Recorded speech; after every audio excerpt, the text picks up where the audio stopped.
end zone. He goes. This throw is incomplete. It is incomplete. Halahouni could not hang on, and the Huskies have won it. The Beavers go down to the wire and come up just short in Seattle and now have a bye week to get ready for California.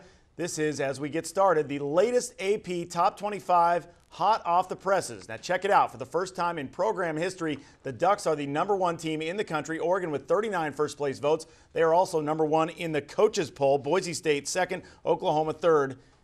And we continue on down the top 10 with Wisconsin rounding it out. Hello and welcome to this edition of Inside the Pac. I'm Tom Ward, joined as always by Nick Krupke and our in-studio analyst this week, former Oregon State linebacker Scott Sanders. Scott, thank you for being here. It was certainly a game that Oregon State had chances to win. It was within their grasp, but no James Rogers and maybe a mediocre day from Ryan Katz means no win in Seattle. It was a tough loss for the Beavers, there's no doubt. I applaud Coach Riley for going for two. That's something I would do as a coach, and I have done in the past.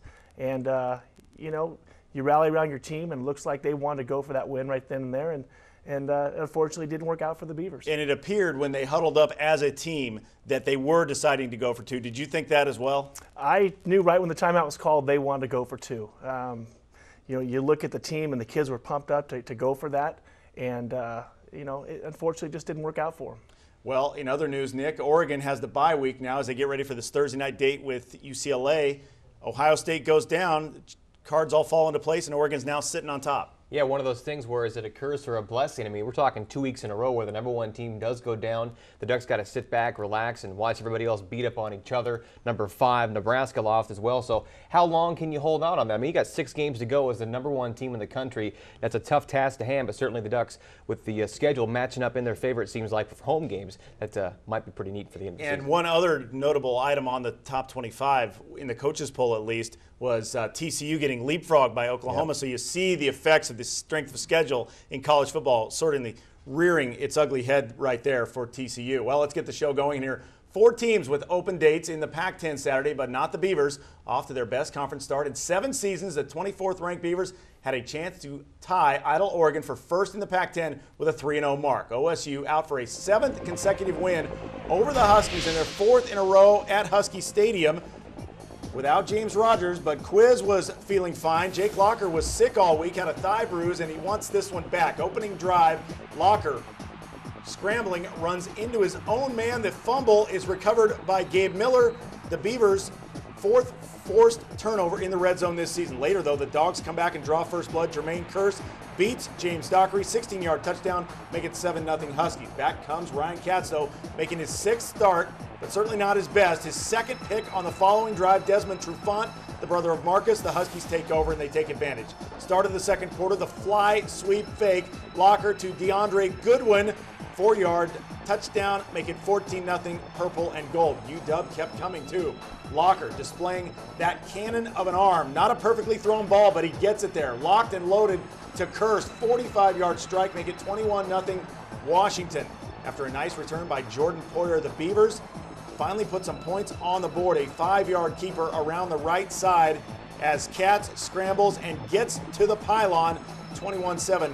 Beavers down 14 after an Oregon State interception by Jordan Poyer. Here comes OSU again. James Rogers out for the season, so brother Quiz playing for 2. 6-yard TD. Beavs down just a touchdown, 21-14 at the half. We go to the 3rd quarter, and after Quiz scored on a 4-yard touch, it's 21-all on 3rd and goal. Ryan Katz trying to force it, rolls to his left. His 3rd pick of the night as he throws it into traffic. The Beavers lose a field goal opportunity, and that turned out to be big as we went to overtime. First OT. Beavers with the ball first on 3rd and 9. Katz to Quiz for 10 yards and the score. The point after is good, make it 28-21 Oregon State. Now it's the Huskies' turn. The curse of Jermaine.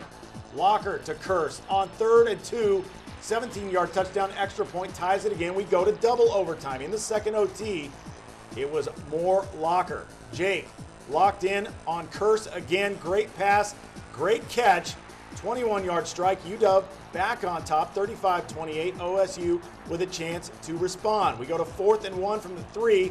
Katz fires into the end zone. John Reese is there. It's incomplete. Some of the fans on the sideline think that the Huskies have won, but hold the phone. It's pass interference of the Oregon State first down. Next play, Quiz Who else are you going to go to? From 2 yards out, it's 35-34 as he walks in. An extra point would tie it, but Mike Riley, as he had done in the past, says, hey, let's put this one to bed. The Beavers decide to go for 2 and the win.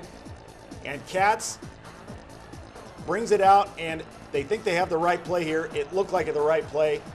Finds Joe Halahuni, thought he had it, but the ball gets away, and that is how it ends. Tough way to lose a football game that is an instant classic in the Northwest rivalry. 35-34, the final in double OT. The Beavers now 2-4 all-time in overtime games. In the loss quiz, moved up to second on Oregon State's all-time list for rushing touchdowns and career receptions by a running back. So the Beavs now have another bye until hosting Cal on October 30th. Well, Scott, without James Rogers, the Beavers' all-time all-purpose yards leader, the offense certainly looked different, and it seemed like it had a big effect on how Ryan Katz played in this football game. Well, there's no doubt. Ryan's a young quarterback, like you said, making his 6th start.